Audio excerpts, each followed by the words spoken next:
So, what is wild magic in the world of Overlord? Here, you're going to learn every single thing about it. Let's go. The sources for all of this material is the 16 light novels from Overlord currently available, as well as the Vampire Princess side story.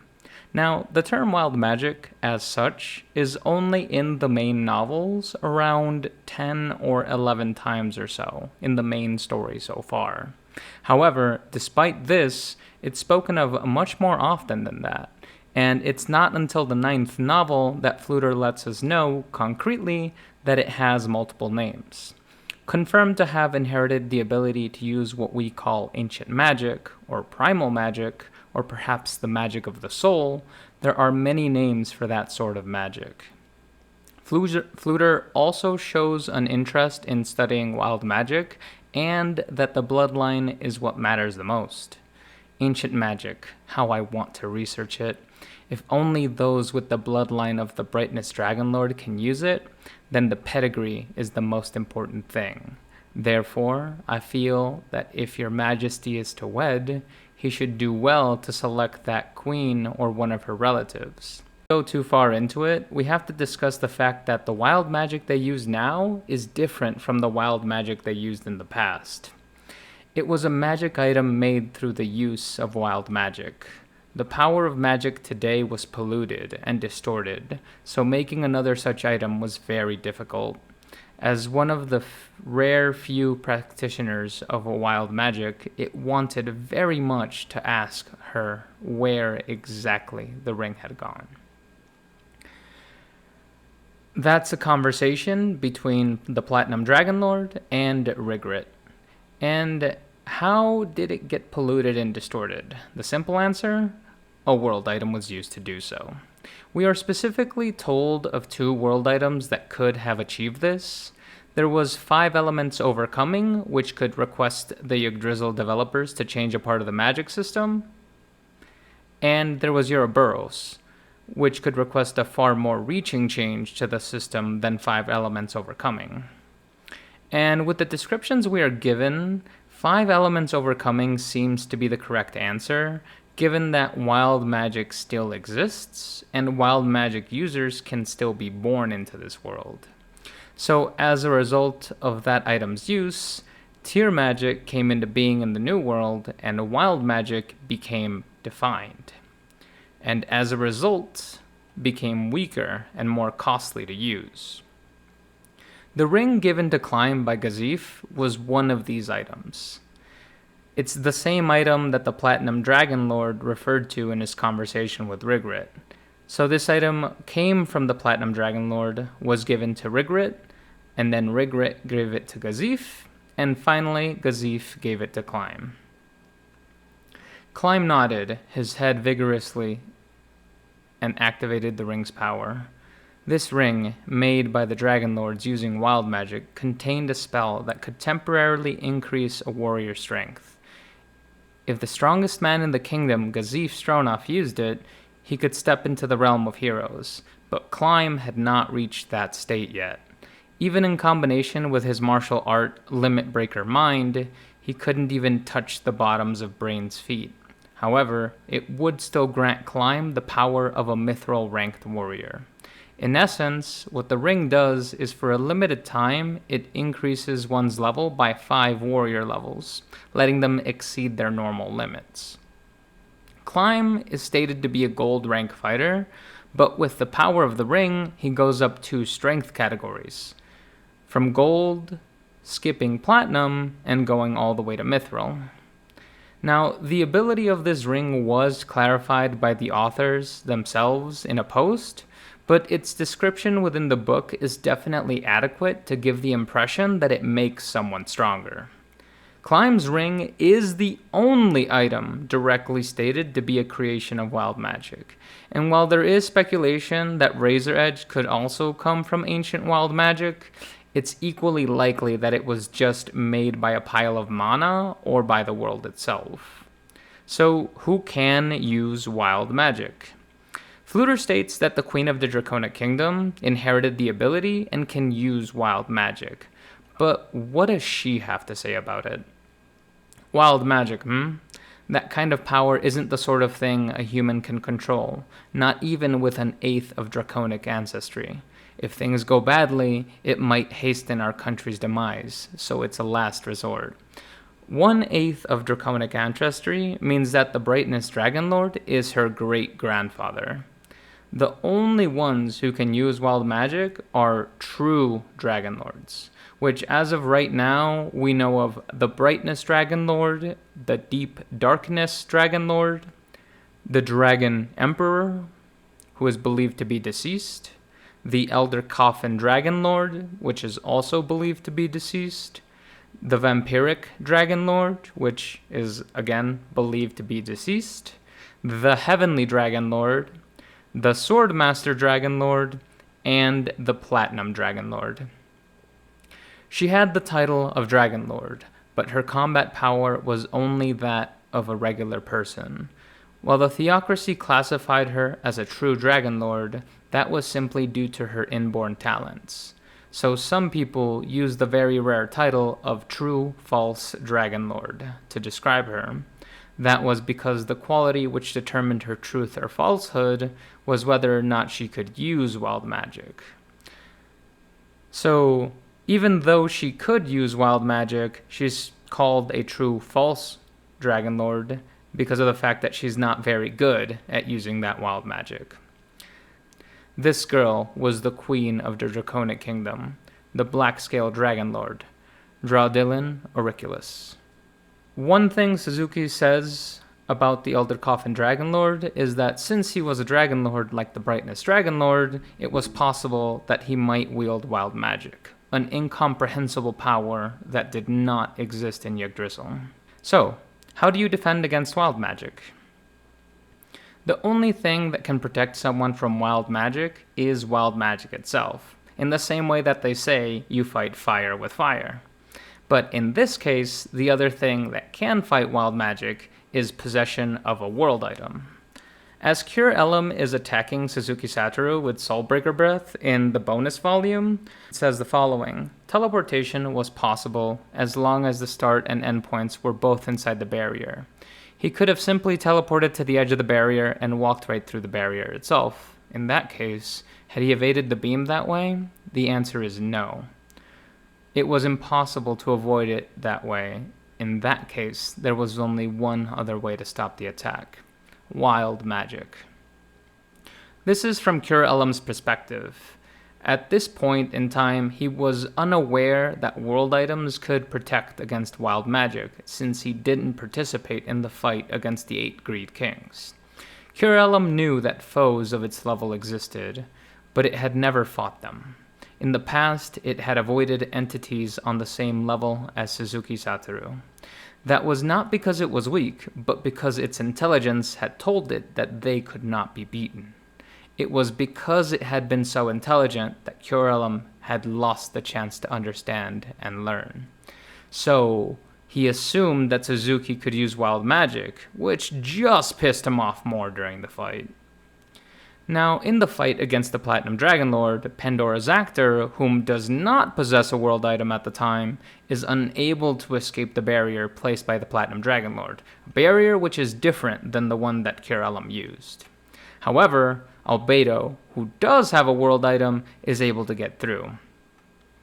The magic spell, World Isolating Barrier. This mid-tier wild magic spell could create a space that was separate from reality. It prevented entry through all conventional means, as well as any attempts to teleport out of it.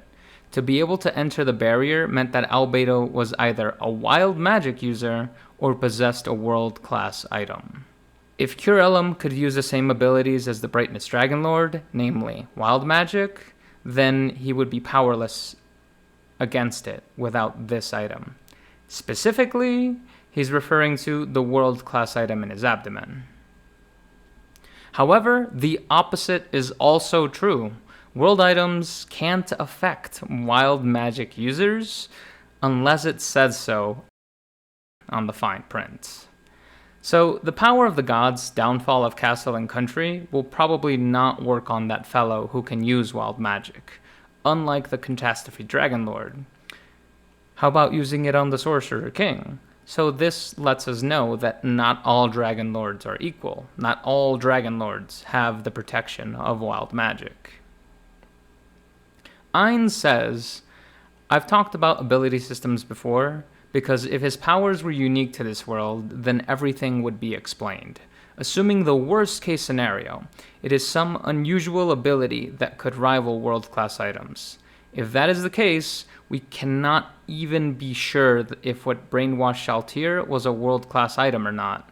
We would have to reevaluate that. How annoying. So, what does wild magic cost? Wild magic, or the magic of the soul, huh? Wild magic was different from normal magic. It was magic that used souls. Therefore, if she sacrificed many of her people and then destroyed the souls which were produced, she could cast a powerful spell. Her great-grandfather, the Dragon Lord, had told her about the great explosion which the Platinum Dragon Lord's ultimate attack. In all likelihood, she could imitate it easily. However, since she was much weaker than a Dragon Lord, she would have to sacrifice over 1 million people to cast a spell like that. Raudilin covered her face with her hands. She trembled because she had the feeling that no matter what she did, hell was her destiny. So wild magic is stated to use souls as its source of power, and that by sacrificing people, their produced souls can then be used to power the spell. But how exactly does that work? What exactly is a soul worth? How's your mileage, Mr. Popo? Yep, this carpet gets about 10,000 miles to the soul. What? The gallon. Now, unfortunately, souls don't go quite that far anymore. But why? How is it that the introduction of tier magic corrupted wild magic? We'll see soon. When the Platinum Dragon Lord uses wild magic, it only decreases his HP. So how does that equate to him using his soul? And to put it simply, the answer is max HP is equal to the soul. That's what it is. And now he had concrete proof. Riku's abilities were powered by his own health pool. But why? When the Yggdrasil magic system was brought into the New World through the use of a world item, it brought along with it all the creatures, spells, skills, stats, lore, and more into the New World, which means that those things could now spawn into the world. A child might be born with mana and the ability to use magic, or an undead, and the abilities therein described became real. Just like Doppelganger's ability to read minds of those around him, as a result of the lore becoming real, it completely fucked wild magic because the value of a soul became defined. And soul leaders give us a hint to that answer. Soul leaders were able to activate an aura that consumes souls to convert them to HP.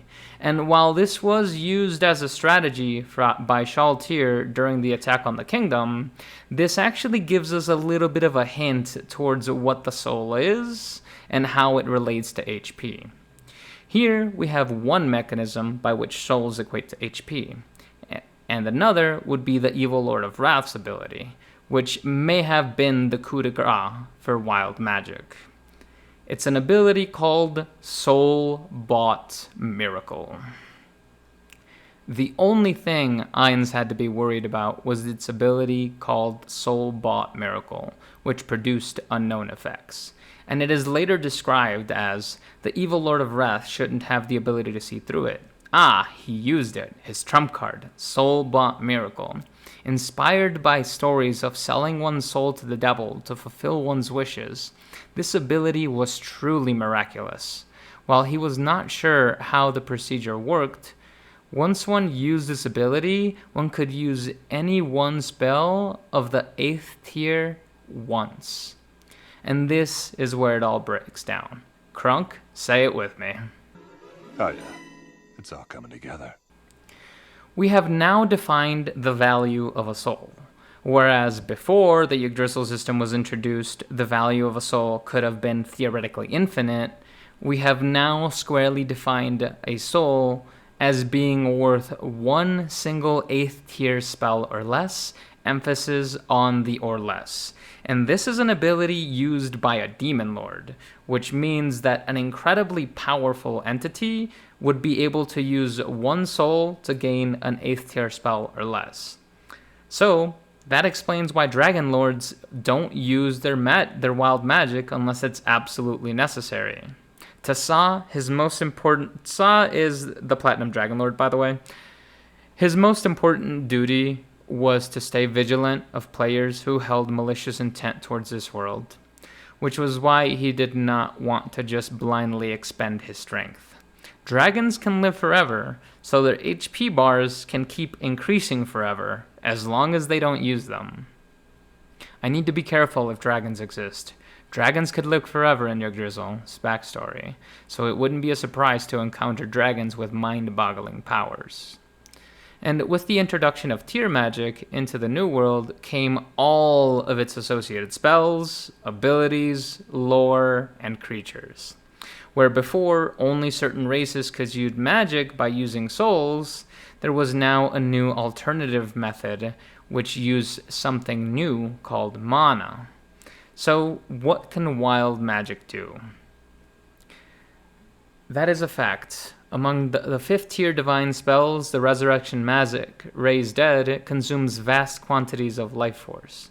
Perhaps higher tiered resurrection spells might reduce the amount of life force that is lost, but nobody can use those, so that's merely academic. Then again, I have heard that the Dragon Lords and their ancient magic could return the dead to life without the loss of any life force. So it can revive somebody without them losing any levels. Cloak of Light. Riku's armor began glowing. For a brief moment, Ainz thought that it was the sun's reflecting off his armor until he noticed that Riku's HP had just decreased. So it can buff armor. And it can buff weapons in the same way. The world-separating wall it had opened would simply interfered with teleportation through it.